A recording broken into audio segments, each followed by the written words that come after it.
Pública Segurança da Creuza, nível 3, bate-papo semanal sobre segurança pública de maneira informal, mas com dados, com gráficos, com números e com avaliações acadêmicas, sim senhor, certo? Enfim, estamos em pleno G20, uma discussão mundial sobre qualidade de vida, simples assim. As lideranças estão discutindo qualidade de vida entre todas as suas vertentes baseadas nas ODS. Então vamos lá. A gente não tem como, mais um vídeo para vocês, não tem como discutir segurança pública sem falar, sem observar o que acontece na fração de Estado. Jefferson, o que é fração de Estado? Fração de Estado foi criada pelo próprio Estado, cientificamente. O Estado de maneira científica, certo? Aquele Estado que foi chamado de monstro por Hobbes. O homem é o lobo do homem, e ele estava certo. O homem é o lobo do homem e precisa do Estado. Mas um Estado que funcione bem. Um Estado que funciona mal não serve para muita coisa. Um Estado mal administrado, um Estado administrado com atos corrompidos, esse Estado não produz qualidade de vida. Ele é sim um monstro, e um monstro bem complexo. E foi por causa desse tipo de monstruosidade do Estado que nasceu a fração de Estado. Como nasceu a fração de Estado? Bem, o Estado é composto por Constituição, soberania, população, território e cultura. A Constituição ela pode ser tanto implícita quanto explícita. Explícita, a nossa, a CF/88, uma Constituição que eu amo, por sinal, complexa, grande, mas que eu amo, uma Constituição social. Ou pode ser uma Constituição implícita, grande modelo do Reino Unido. Várias vertentes jurídicas que resultam em uma Constituição implícita. Jefferson, Reino Unido já teve Constituição explícita? Já teve, tá? Mas foi mantida a Constituição implícita, certo? Então, o Estado tem que ter a Constituição, ele tem que ter a soberania, ele tem que ter a população, ele tem que ter o território, ele tem que ter a cultura, ele tem que ter a norma jurídica supralegal, que limita os poderes do Estado e direitos e garantias, ele tem que ter, isso é a Constituição. Beleza, mas e a fração de Estado? Como ela aconteceu? Aconteceu quando o Estado empurrou a pobreza para os cantos. Empurrou. Isso aconteceu aqui no Rio de Janeiro, quando o Rio de Janeiro ainda era a capital. Foi empurrado. Foi feito um processo de embranquecimento, né, de limpeza social aqui no Rio de Janeiro. E aí os cortiços foram derrubados e empurraram os negros recém-libertos, né, desempregados, muitos vieram da Guerra dos Canudos, com promessas de trabalho e tudo mais, empurraram, derrubaram os cortiços, empurram eles para lá. E aí nasceu a primeira favela do Rio de Janeiro, o Morro da Providência, favela tem nome de flor, viu? Enfim. E aí nasce a fração de Estado.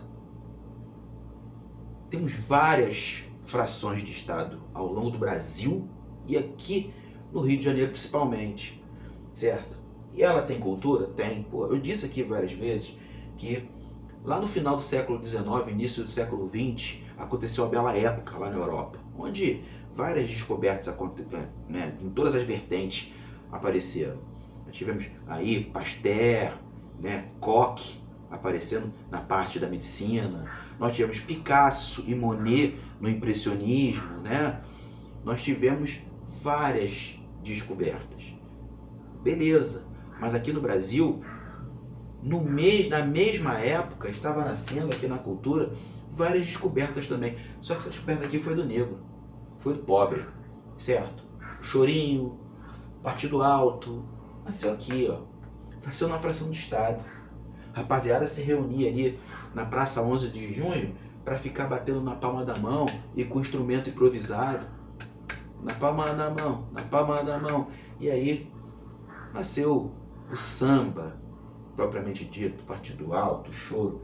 Então nós tivemos a nossa bela época aqui, mas ela não foi ela não foi endeusada como foi a bela época da Europa, já que a nossa história nos apresentou durante muito tempo, principalmente em 1848, quando foi aberta a primeira escola aqui no Brasil, em 1848, aberta a primeira escola não, foi ministrada a primeira aula de história para a sexta série em 1848, aqui no Brasil. E até os anos 30, essa história que nós tínhamos acesso era a história europeia, do ocidente europeu, França principalmente, né? Essa coisa romântica. Então, ninguém falou a nossa verdadeira cultura. Ninguém disse pra gente de onde vem a nossa verdadeira cultura. E que nós temos um potencial maravilhoso também. Ninguém falou isso.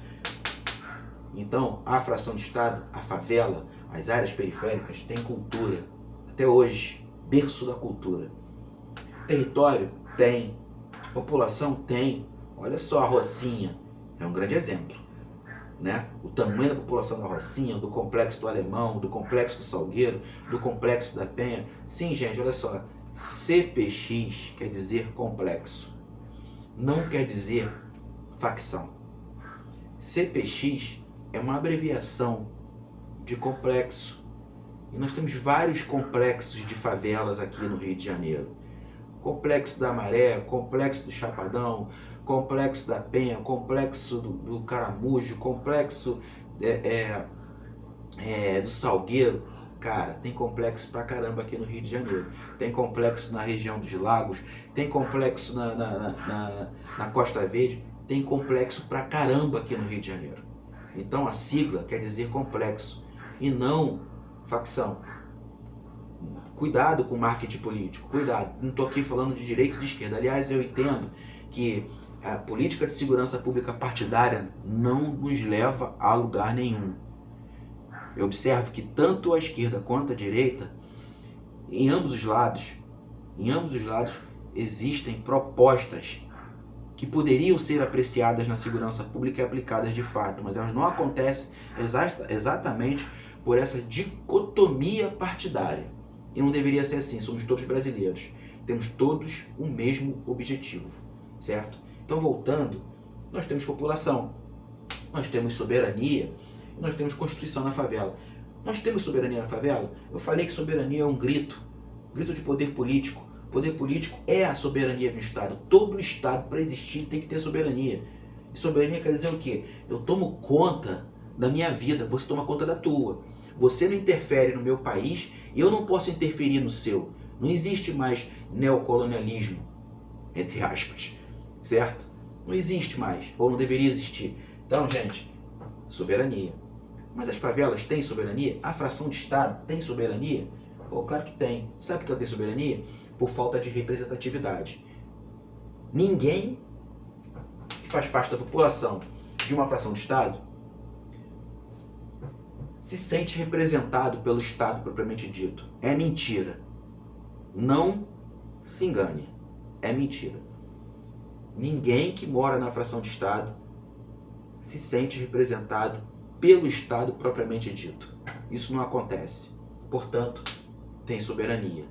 Eles são responsáveis por si mesmos. Por quê? Porque existe uma Constituição dentro das frações de Estado. Sim, a Constituição, essa não é implícita, essa não é explícita, essa é implícita, tá? Todo mundo sabe, mas não está escrito. A lei do crime.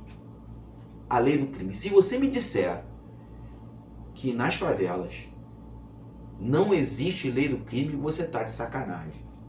De boa, está se enganando. É diferente o cara no Leblon, sentado na cobertura dele, essa hora, domingão, certo? G20, vendo lá a tela dele de trocentas polegadas, né? Bebendo o uísque dele, 21 anos, de boa, tá tranquilo, pô. Tá tranquilo. Mas ele não conhece a realidade. Discutir sobre fração de Estado tem que conhecer essa realidade aqui, principalmente, tem que matar no peito e administrar. E entender que isso existe mesmo. E a lei do crime é que prevalece nas favelas, na fração de Estado. Certo? E é por falar na fração de Estado, aliás, projeto que eu apresentei na Conferência Municipal das Cidades, e que está nos anais da Conferência Municipal das Cidades, e que está sendo discutido no G20, meu projeto chamado Fração de Estado. Se você tiver interesse de observar lá os anais da Conferência Municipal da Cidade vai perceber que na parte que versa sobre segurança pública e enfrentamento armado, Jefferson Arocho, meu projeto está lá. Se chama Fração de Estado. A minha palestra está lá, meu projeto está e minhas 12 saídas para segurança pública. Saco muito? Não saco muito de segurança pública não. Mas tentei produzir algo que fosse válido, tanto produzir algo que seja válido para a sociedade. E para mim também, porque é um projeto pessoal, não vou ficar contando história aqui, certo? Então, dê uma olhadinha por lá, você vai entender do que eu estou falando, além de observar aqui os vídeos e comentar. Por favor, comente o vídeo. Por favor, entre num diálogo comigo, uma discussão comigo. Pode até me xingar que não tem caô, a gente desenrola essa parada. Mas bota lá, ninguém é dono da verdade. Humildade é necessário para a gente conseguir chegar a algum lugar e produzir também um debate que seja válido. Entendeu? Então pode comentar aí. Mas curte também o vídeo, aperta o botãozinho para curtir, eu preciso dessas curtidas, e compartilhe. Eu preciso chegar pelo menos a 1000 seguidores. Humildemente, de boa.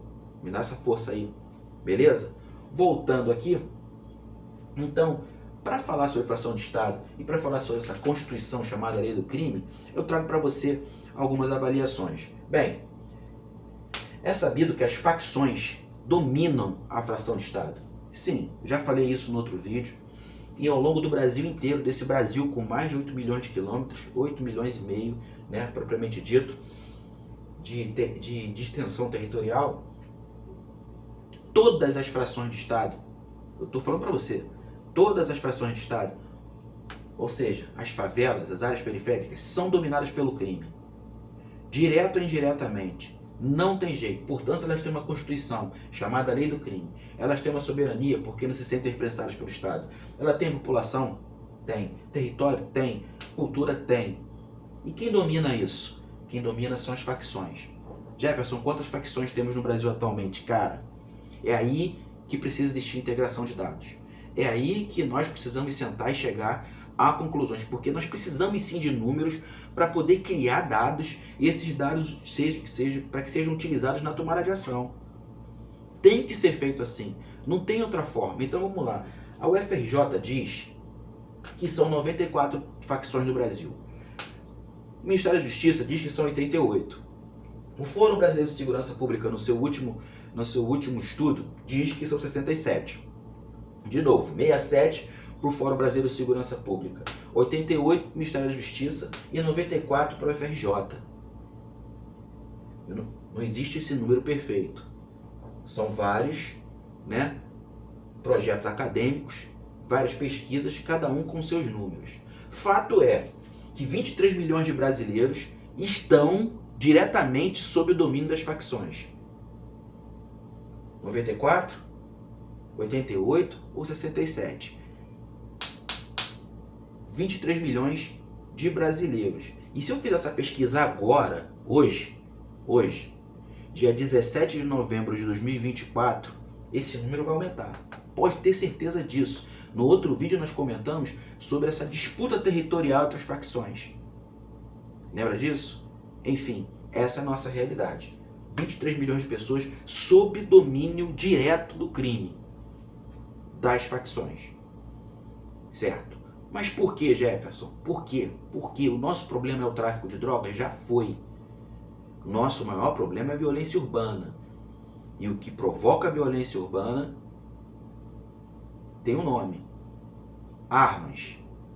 A gente vai conseguir acabar com o tráfico de droga? Cara, pouco tempo, até 2 semanas, foi apreendido na Europa quase 20 toneladas de cocaína que saíram da Colômbia, cocaína colombiana, tá?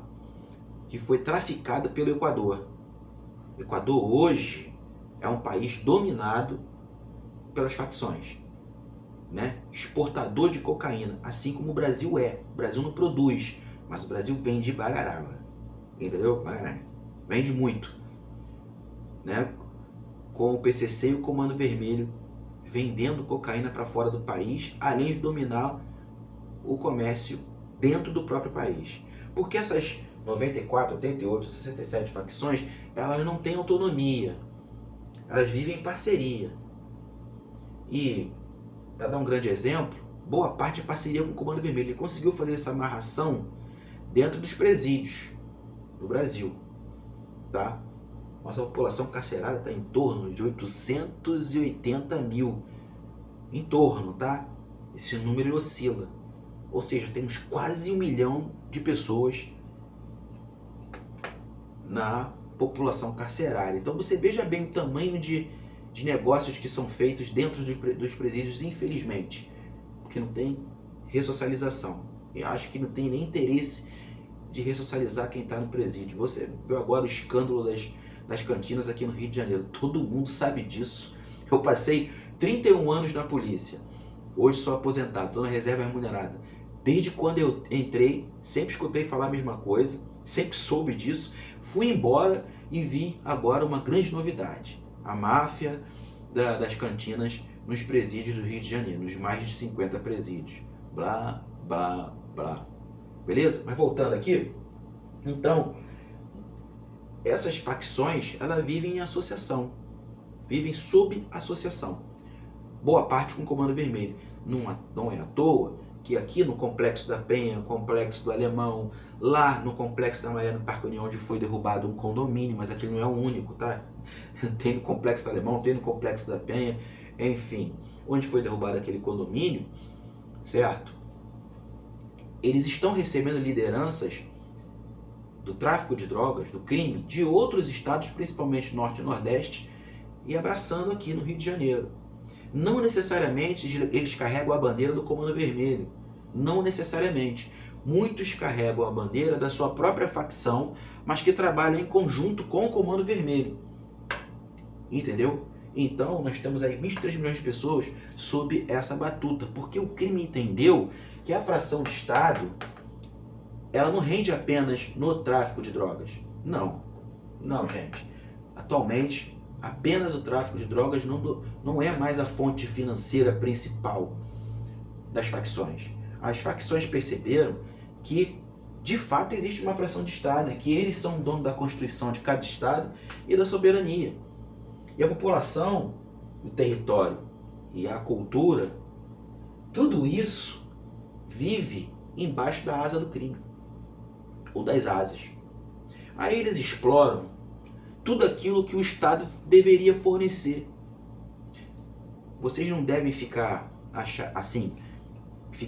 não precisa ter surpresa se daqui a algum tempo, nesse mundo capitalista, esse capitalismo voraz que vivemos, certo? Que daqui a algum tempo as facções dentro das frações de Estado ou da fração de Estado começarem a oferecer um modelo chamado concessionária, né? O Estado, né, abre concessão, né? O Estado vai lá, abre edital, licitação, né? Regime de contratação diferenciado, né? Que inclusive aconteceu na Copa do Mundo nas Olimpíadas. O crime vai começar a fazer a mesma coisa, porque ele domina a fração de Estado. É a energia elétrica, é sinal de internet, venda do gás, da água, do carvão. Cara, e aí vai, ó. E aí vai. Já disse aqui, bota na ponta do lápis quanto rende pro crime. Lá na Rocinha, cada mototáxi. Quanto rende? Só o mototáxi. Não estou falando da van, não estou falando do Uber, estou falando do gás, estou falando da água, estou falando do carvão. Só o mototáxi. E como eles convertem isso em mais dinheiro? Como? Em empreendimento imobiliário. Por quê? Porque eles invadem os terrenos e vão construindo, certo? E vão vendendo aquilo ali. Vão fazendo aquilo ali. Não, Jefferson, aquela construção no Parque União não é para o morador emergente. Não é para o cara que se tornou um grande empresário legal e resolveu comprar uma cobertura no Parque União para ficar observando a Baía do Guanabara ali, né? De um lado você vai observar o Piscinão de Ramos, do outro a Baía do Guanabara. Não, gente, não é para isso. Aquilo ali foi feito exatamente para esses parceiros das facções que estão no Brasil, né? Ter o seu cantinho para curtir o Rio de Janeiro, para fazer os seus negócios, trocar ideia, desenrolar uma arma, desenrolar uma droga, ter contato com o matuto. É para isso. É para isso. Beleza? Então o crime percebeu que ele pode ser mais empresarial do que pensa. O crime percebeu, inclusive, que ele pode aplicar, né, as suas forças econômicas na política. E aí ele deixa de ser um crime organizado para ser um crime institucionalizado. Seja na direita, seja na esquerda, seja como for, são tentáculos do crime que não estão mais no nível de crime organizado, e sim no crime institucionalizado, porque se ele domina a fração de Estado, ele vai produzir poder político. Olha a soberania. E como ele produz poder político? Com representatividade onde ele não tem representatividade. Né? Democracia representativa. Ele vai impulsionar personalidades no meio político. E essas personalidades vão crescendo. Por quê? Porque ela tem essa população aqui, ó, da fração de Estado em suas mãos, né? Movimentada pelo crime, pelas facções que aumentam cada dia mais e ganham cada vez mais poder. Que eles perceberam que eles não são apenas o crime organizado, eles também são o crime institucionalizado. Te dou uma prova. Te dou uma prova agora falando sobre violência urbana. Violência urbana. Nosso país é extremamente violento. O nosso problema é a violência urbana. Te trago números. Violência urbana. 76,9% das pessoas são negras que sofrem com a violência urbana. Vítimas da violência urbana. 76,9% são negros. Ah, Jefferson, mas isso aí você está querendo fazer uma doutrinação. Bababá, quer lacrar. Não quero lacrar não, são números. E é claro, nossa população brasileira, ela tem maioria de pessoas negras, por todo o nosso modelo histórico, né? Maneira que nós fomos colonizados. Né? Até hoje nós não temos consciência de pertencimento. Não temos. O brasileiro não tem consciência de pertencimento. Ele abaixa a cabeça para levar a chicotada do senhor do engenho. A escravidão contemporânea continua, certo? Se você faz uma campanha para, por exemplo, diminuir as horas trabalhadas, não quero levar chicotada, aí o pobre fala assim, eu sustento o outro pobre, porque o cara recebe Bolsa Família, loas e tudo mais, eu sustento o outro pobre. Não, você não sustenta outro pobre. Entenda direitinho como funciona essa balança do capitalismo, certo? Não estou criticando diretamente o capitalismo, ele pode ser sustentável? Deveria ser sustentável. Existe outro modelo? Difícil. Não vejo a sociedade evoluindo para um modelo que fique entre o capitalismo e entre outro tipo de modelo, certo? De repente uma coisa entre capitalismo e socialismo, certo? Que são vertentes econômicas, tá? E não sociais. Não confundam, né, as coisas. Mas enfim, enquanto a gente não consegue alcançar esse nível de evolução, gente, bota na tua cabeça, pobre é escravo. Você não é rico porque ganha 20 mil reais, não. Você não é rico porque tem uma casa financiada, uma casa em Muriqui, outra casa em São Pedro da Aldeia. Você não é rico por causa disso, não. Tá? Você não é rico. Você não é rico porque tem um carrinho novo financiado. Não é rico. Porque paga plano de saúde. Não, não é. Rico é rico, gente. Rico é rico de verdade. Ele nem se mistura contigo. Você nem vê a cor da pele dele. Certo? Ele nem se mistura no trânsito. O cara tá passando pra lá e pra cá de helicóptero. Beleza? Então, se você anda para lá e para cá de helicóptero para não enfrentar esse trânsito infernal do Rio de Janeiro, você pode ser rico. Mas se você não tem isso, federal, bota a tua cabeça para pensar. Morar no puxadinho não é ser rico, não. Morar no quintal da sogra, do sogro também não é, não. Certo? Movimento do engenho sem teto. Né? Pelo amor de Deus. Pega a visão. Então, continuando aqui, violência urbana. 76,9% das pessoas, das vítimas são negras. 50,2% estão entre 12 e 29 anos. Cara, 50,2% entre 12 e 29 anos. E aí eu trago uma novidade para você. Não sei se você já escutou falar. Existe um estudo que diz o seguinte. Para cada jovem morto no Brasil, nós temos um prejuízo de 500 mil reais. Socioeconomicamente. Para cada jovem morto, 12 a 29 anos, certo? Nós temos um impacto negativo socioeconomicamente de 500 mil reais. Esse jovem deveria estar produzindo, esse jovem deveria estar trabalhando, fazendo a nossa balança econômica girar. Gente, então a violência, ela só traz prejuízo socioeconômico para todos nós. Então, portanto, se nós continuarmos achando que se combate violência com violência, cara, isso é involução e não evolução. É só botar a cabeça para pensar, está perdendo dinheiro. O Brasil está perdendo dinheiro com isso, certo? Violência urbana. Mas tá, e a violência urbana, ela só atinge o cidadão comum? Nesses números que você falou aqui, Jefferson, tem todos os cidadãos? Tem. Inclusive a vitimização policial. Vitimização policial. De cada 10 policiais, 7 morrem na sua folga. Cara, olha só que absurdo. De cada 10 policiais, 7 são mortos na folga. Trabalhando não, na folga. O cara que deveria estar proporcionando segurança pública é o cara que menos tem segurança pública. Às vezes esse mesmo cara que deveria estar proporcionando segurança pública e está morrendo pra caramba, acha que se combate a violência com mais violência. Porque esse é o ambiente dele. Ele foi ensinado a pensar dessa forma. Ele não quer deixar de pensar dessa forma. Por ele mata 10 e a violência diminui. Gente, a violência não diminui. Esse número não encaixa.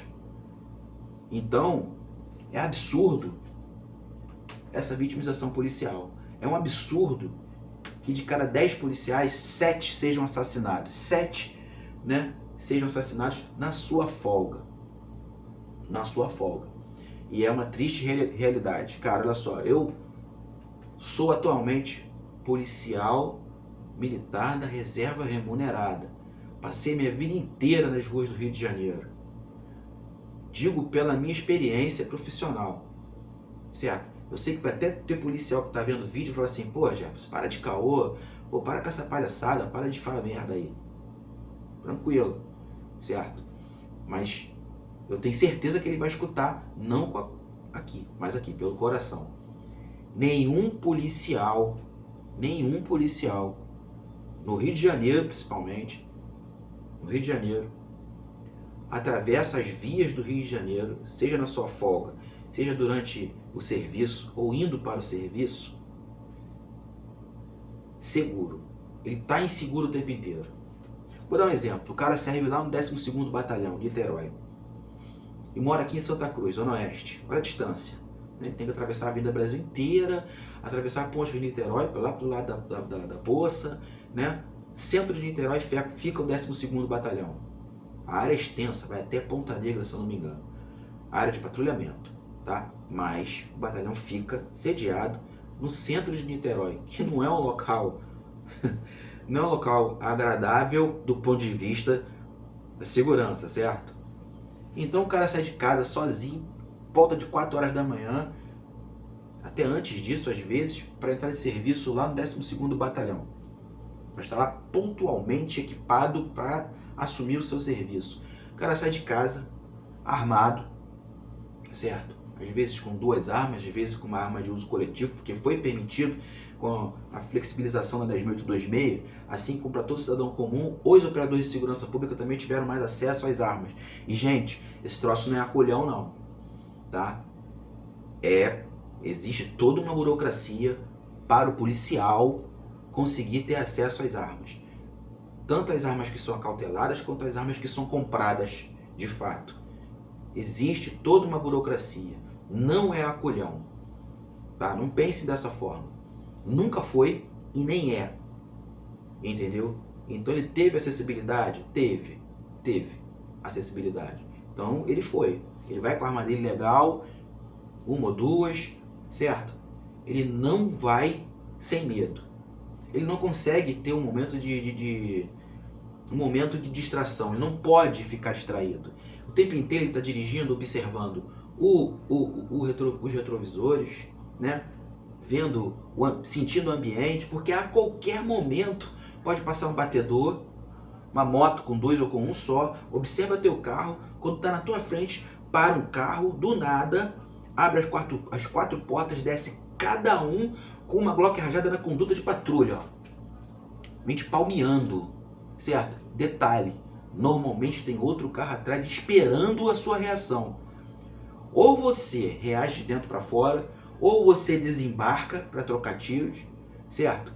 Torce para não levar nesses 4 que estão na tua frente com Glock rajada, já te sacudindo na bala, ou você morre atrás. Ou você pula do carro de qualquer jeito, alcança uma mureta para ter abrigo, para conseguir trocar tiros, fazer com que eles, né, vão regredindo aos poucos e você ganhe mais espaço para ganhar outro abrigo. Isso é rápido. Isso é muito rápido. É muito rápido. Todo policial no Rio de Janeiro está disposto, né?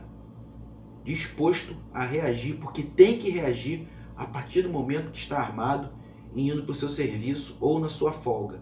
E aí ele morre. E aí ele morre. A mesma coisa é o policial que está armado no carro com a sua família. Além de estar colocando a própria vida dele em risco, ele está colocando a vida da vida dele, da família dele em risco. Uma coisa somos nós, eu como profissional armado, indo trabalhar, sofreu uma tentativa de assalto, ter que resistir e morrer.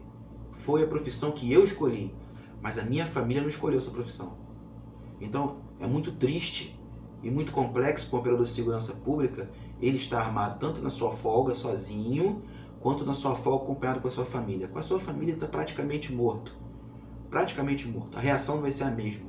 Como é que vai reagir dentro do carro, com a esposa do lado, o filho do bebê conforto atrás nas costas dele e o outro filho na outra porta de trás do carro?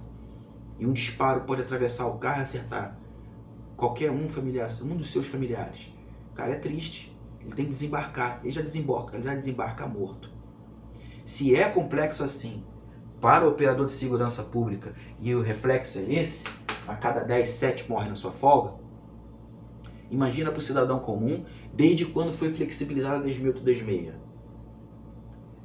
O policial vive nessa rotina, psicologicamente, fisicamente, inclusive ele leva um monte de sequelas para sua aposentadoria, quando consegue aposentar, desse reflexo, dessa tensão diária que ele vive, dessas condições complexas que ele vive, certo? Existe um estudo que diz que a maioria dos policiais morrem após 5 anos da sua aposentadoria. Depois de aposentar, 5 anos após a própria aposentadoria, ele morre. De uma doença que venha da saúde mental, de uma doença física, ele morre. Porque ele não é um guerreiro. Ele não está acima de tudo. Esse ethos de guerreiro é uma farsa, é uma mentira. Aquelas musiquinhas que todo mundo canta no curso de formação, eu tenho uma mania que já é tradição de nunca me entregar. Isso é mentira. O profissional de segurança pública é um ser humano, sente medo, sente dor, sente fome, necessidade fisiológica. Ele é um ser humano como qualquer um que escolheu uma profissão muito complexa, certo? Muito perigosa em todos os sentidos, direta ou indiretamente. Então, a vitimização policial é um reflexo da violência urbana. Mas trago novidades. O nosso principal problema são as drogas? Não. Eu disse para vocês que o crime aprendeu a lidar com isso de outra forma. O crime, né, percebeu que economicamente ele pode ficar mais estruturado. Ele subiu, ele foi parar lá nas instituições, ele se tornou crime institucionalizado. Ó, eu gaguejei. Mas eu trago outro número. 70% das mortes violentas no Brasil acontecem por armas de fogo. Esse é o nosso caô. Esse é o nosso problema. 70% das mortes no Brasil acontecem por arma de fogo. Não foi com faca, não. Não foi na unha, não foi na língua, certo? Não foi no chifre. Não foi nada disso, não. Armas de fogo. Essa parada aqui, que o profissional de segurança pública morre e o cidadão comum está com um tesão enorme de ter uma arma porque ele entende que ele é o Rambo, ele é ramboniano, certo? Ele é mais pica das galáxias do que o cara que trabalha com isso 24 horas, está ali preparado, né? Deveria estar, né? preparado psicologicamente, preparado tecnicamente, lida com a ferramenta de trabalho dele. O policial é um cirurgião, cara. Um cirurgião. Qualquer um pode pegar o bisturi e fazer uma operação? Não dá.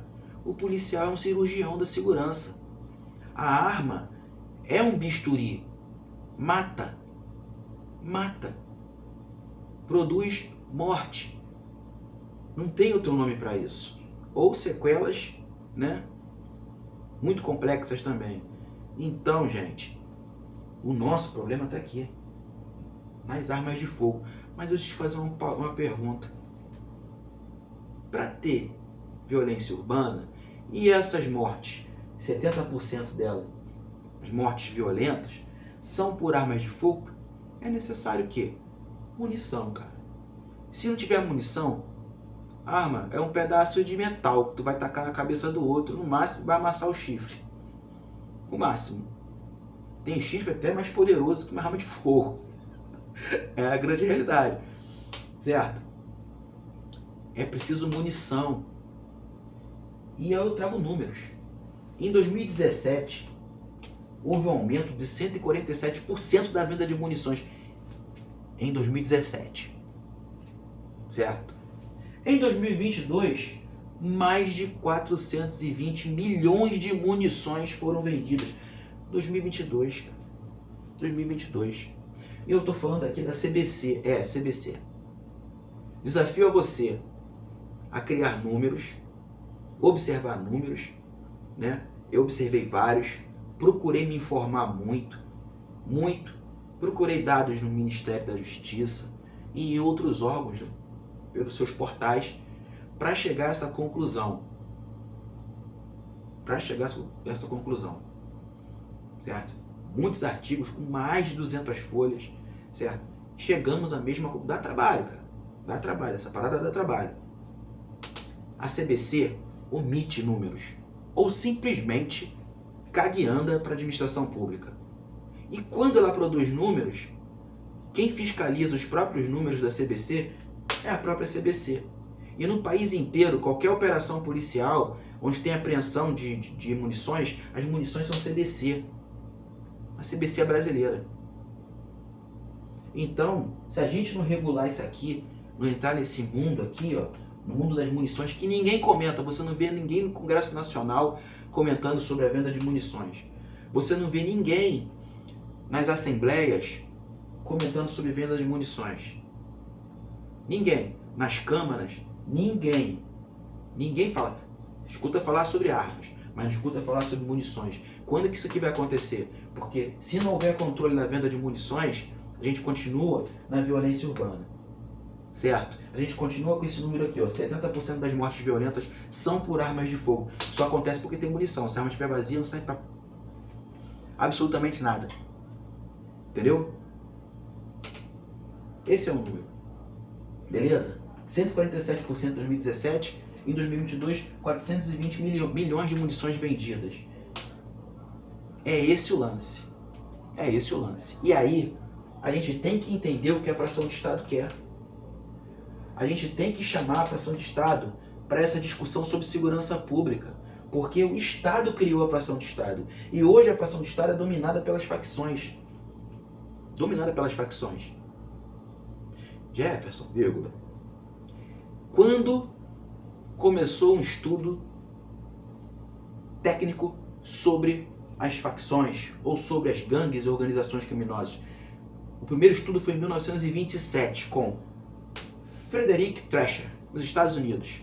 Esse cara, em 1927, começou a estudar as organizações criminosas, as gangues, o que atualmente chamamos de facções. Facções. É só uma curiosidade para você pegar a visão sobre esse assunto, esse tema. Então, você entendeu? Irmão, o problema é entender a fração de Estado. O problema é trazer essa discussão do mundo acadêmico, do mundo administrativo e do mundo operacional.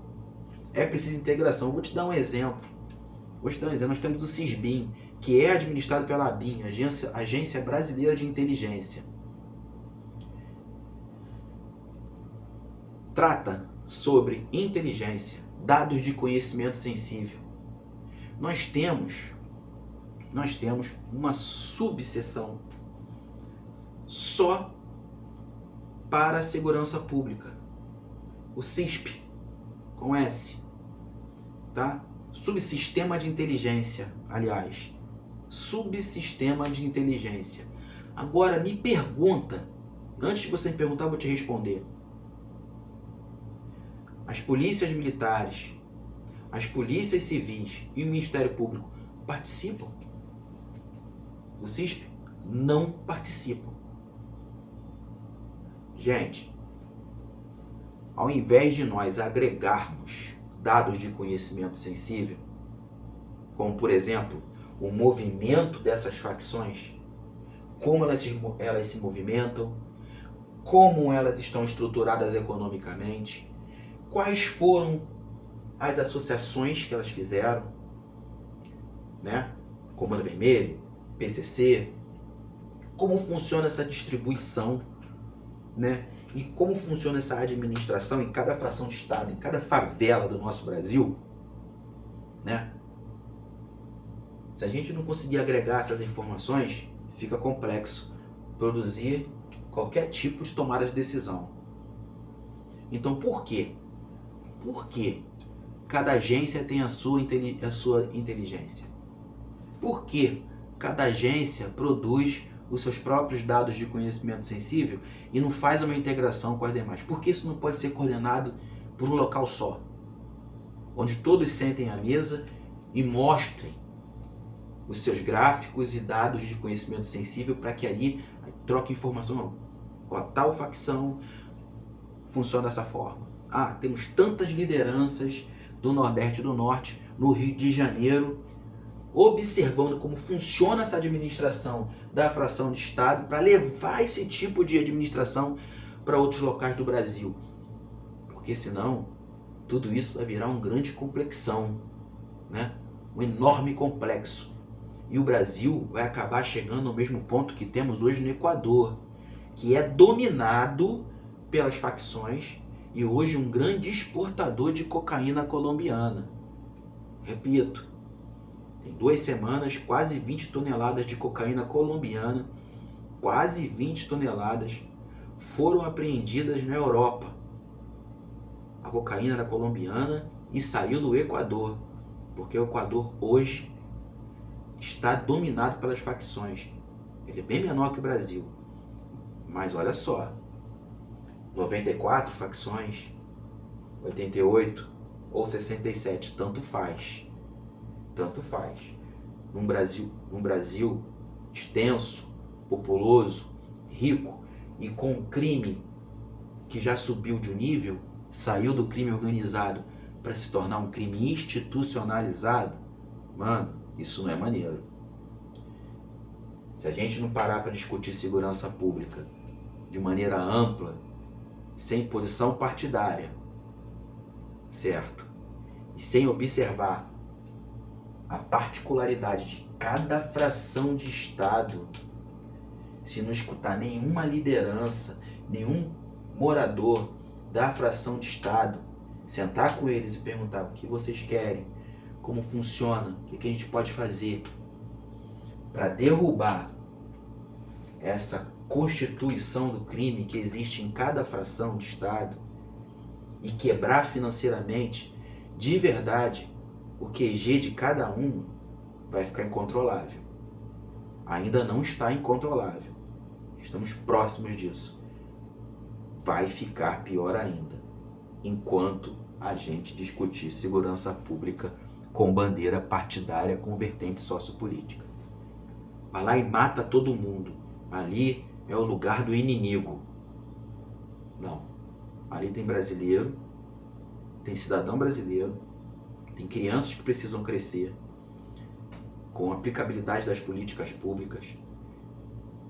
Tem pessoas que precisam ter qualidade de vida exatamente para que um dia nós deixemos de ter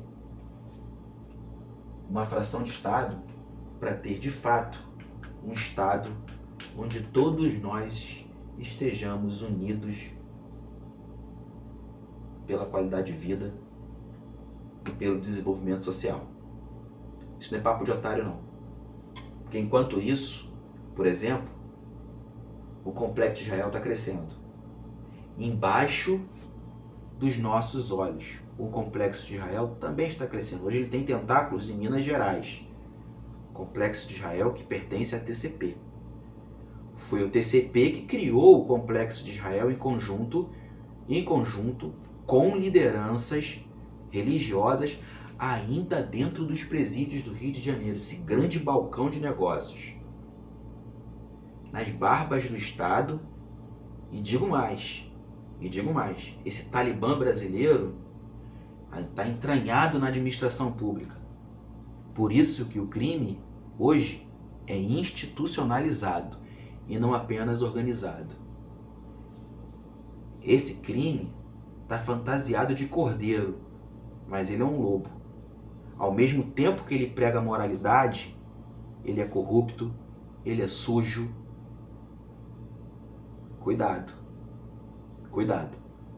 Pode piorar. Nada é tão ruim que não possa piorar. Certo? Sou Jefferson Arouche, um barco remando contra a maré.